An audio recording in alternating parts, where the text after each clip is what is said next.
Драги ученици, добар ден и добре дојдовте на видео лекцијата по математика, редослед на операциите. Овој видео запис е наменет за учениците од пето оделение. Јас сум Марина Крстевска Ангелова и сум наставник во основното училиште Круме Кепески. Сега да видиме што ќе научиме на овој час. Најнапред ќе научиме да ги користиме заградите во бројниот израз.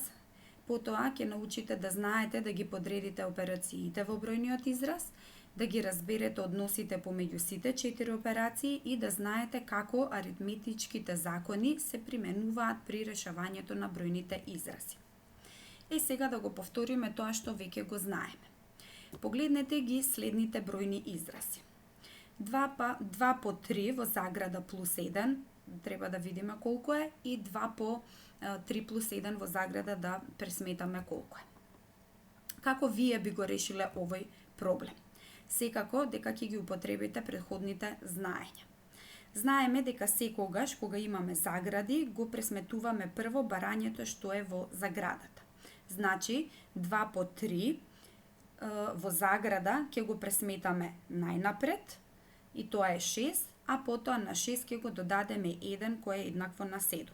Додека во вториот пример 2 по 3 плюс 1 во заграда е неточно, затоа што предходно е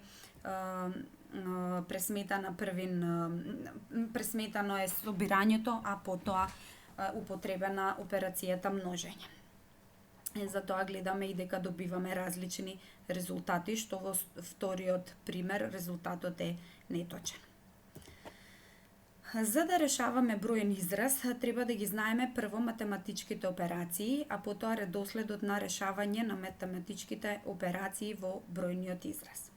Математички операции се секако собирањето, одземањето, множењето и делењето. Правила за решавање на бројниот израз се: првото правило е секогаш прво пресметај тоа што е во заградата. Второто правило е пресметај множење и делење. Третото правило собери и одземи. Односно, кога имаме во броен израз 5 плюс 3 по 8 минус 1, најнапред ќе треба да го пресметаме множењето 3 по 8 колку е, а потоа да ги додадеме 5 и на крај да го одземеме едното.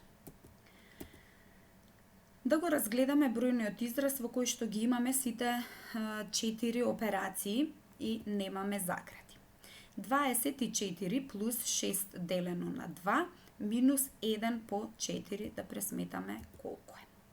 Ќе погледнеме некои решенија од ученици, да размислиме кое решение е точно. Кемал ја решил задачата на следниот начин. Значи 24 плюс 6 ги собрал дека се 30, делено на 2 минус 1 по 4, 30 делено на 2 е 15, минус 1 по 4, потоа 15 минус 1 е одземено и добиено 14, по 4 еднакво на 56. Тоа е резултатот што го добил Кемал. А додека Анастасија решавала на друг начин, значи таа првин 24 го препишала, па пресметала со делење колку е 6 делено на 2 и добила количник 3, минус 1 по 4. Потоа 24 плюс 3 се препишани и 1 по 4 е 4. 24 плюс 3 минус 4.